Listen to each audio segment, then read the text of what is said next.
Welcome back to Sports Talk ATL. I am Chase Earl, joined by Alex Ord. We had an interesting quote from the first day of Falcons training camp. Calais Campbell, future Hall of Famer, one of the most well-respected people in the league, referenced a question about quarterback where Patrick Mahomes said, sometimes if you treat defensive linemen nice to you, they won't hit you as hard.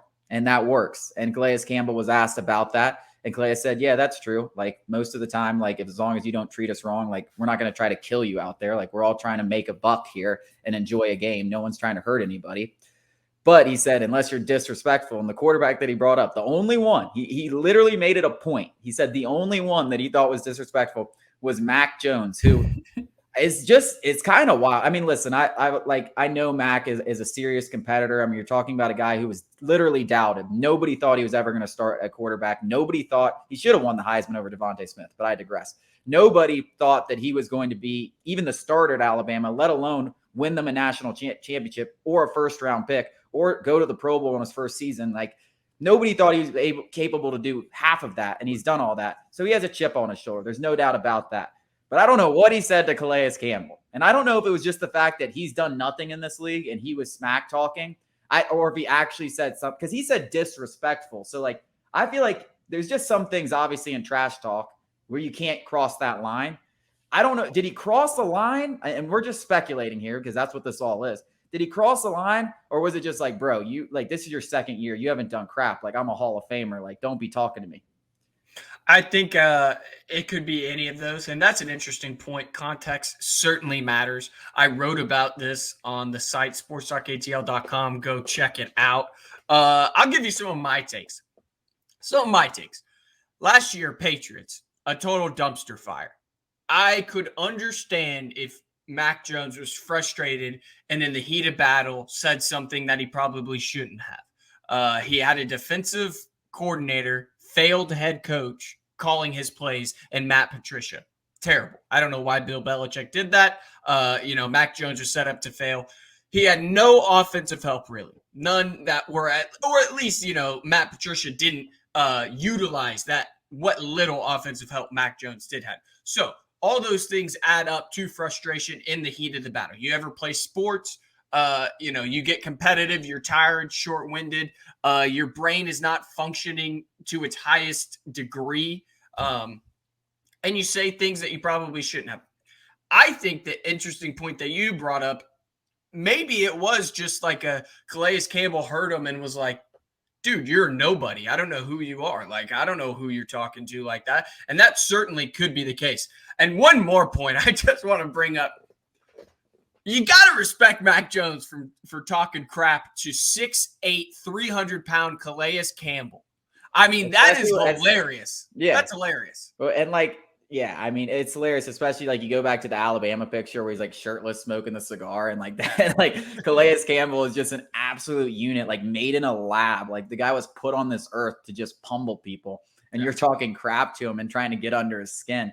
But I agree. I mean, what Bill Belichick did to Mac Jones should be a crime. I mean, he might cost this guy hundreds of millions of dollars for the way he's handled Mac Jones. And there's a reason why there's legitimate reports out there that he's on the hot seat. And I think, like Nick Saban, and I know we're going a little off topic. Nick Saban in the college football level has done such a great job of adapting to what the game has become. Like he was Bill Belichick. They played the same way, run the ball, like stuff like that. And then they were able to open it up with Brady because he had to trust him and Brady was the GOAT and stuff like that.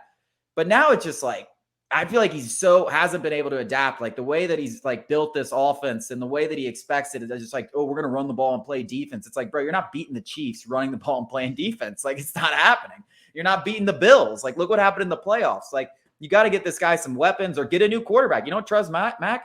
Go get a new quarterback. But there's a reason why I don't know how many years. I don't think it's this year, but Patriots don't look like they're going to be a very good team this year. They're in a loaded division. And if Bill doesn't make some serious adjustments, I mean, I feel like it's not that, hey, thank you for all you're done, but time to move on. Hey, you got to know when to pull the plug. Absolutely. Even on a legend, arguably the greatest head coach in college football. Back to the Calais Campbell thing and the Mac Jones thing. I heard this story from a second hand, and I just wanted to share it to kind of give, more context to the situation. Your roommate or your old roommate one of our good friends, played with Mac Jones Yeah, at Alabama. they're best friends. That's why I'm still a Mac stan. Like I'm a Mac stan. And told us this story. And so it adds a little bit of, who Mac Jones is. And this was before Mac was a starting quarterback. He was just a practice squad quarterback going against the first team defense. And he was dicing them up, ripping them up. And Nick Saban was blowing his top. Obviously, he's frustrated. You can't, first team defense can't be getting diced up by a bunch of walk-ons and practice squad Turner. guys. I wish we had Turner here to show his face. Like this is your wide receiver one in Mac Jones. And so Saban's blown his top, and Mac Jones says something along the lines of, well, then stop it. I'm not going to do something different, just stop it. So that's just the kind of person he is and the competitor he is. Yeah. I mean, he's an ultimate competitor, football first. I doubt he said anything too bad, but he's also a little bit of a jokester. So, hey, the Falcons don't play the Patriots this year, so I think Mac is safe. But Calais Campbell's a well-respected person. He keeps doing that stuff. I want to say Mac Jones better be careful because he's developing a bit of a reputation. And I want to push back a little bit. I'm not, as I don't know Mac like you and Turner do, but I just want to push back a little bit. Really with the dirty hits and stuff, I have only seen one thing of Mac Jones where, he's grabbing Brian Burns' leg. That's not dirty. Brian Burns twists around, and that's why, he was just holding him back from the fumble. The one thing I do want to say is Mac Jones chasing down an interception, and he just like curls up and tries to hit, at some guy's leg. That was dirty. Some of the sliding where his foot is kind of up and it hits some guy in the groin. That's not dirty. That's not dirty. Get out of here. Yeah, I mean, I don't think he's a dirty, and I think a lot of things happen in the heat of the battle. I mean, listen. That is a big point where like people who are sitting on the couch, like you and me with buffalo chicken dip and beer, and we're like, oh, blah, blah. It's like we have never played a competitive sport at that level. I mean, if you have no idea. If you just threw a pick six and like you never get to hit anyone, maybe I want to lay a little hit on someone, and you can't hit him in the chest. So and like you're not going to win. In your head, you're not thinking I'm being dirty. You're just like, I need to hit someone. Oh, well, the only thing I can do is hit them low. Yep. And so, yes, it is a dirty play, but it's probably frustration. And you're just like, I need to take it out on something. And you just do the only way you're not going to get blown up and be a meme for the rest of your life.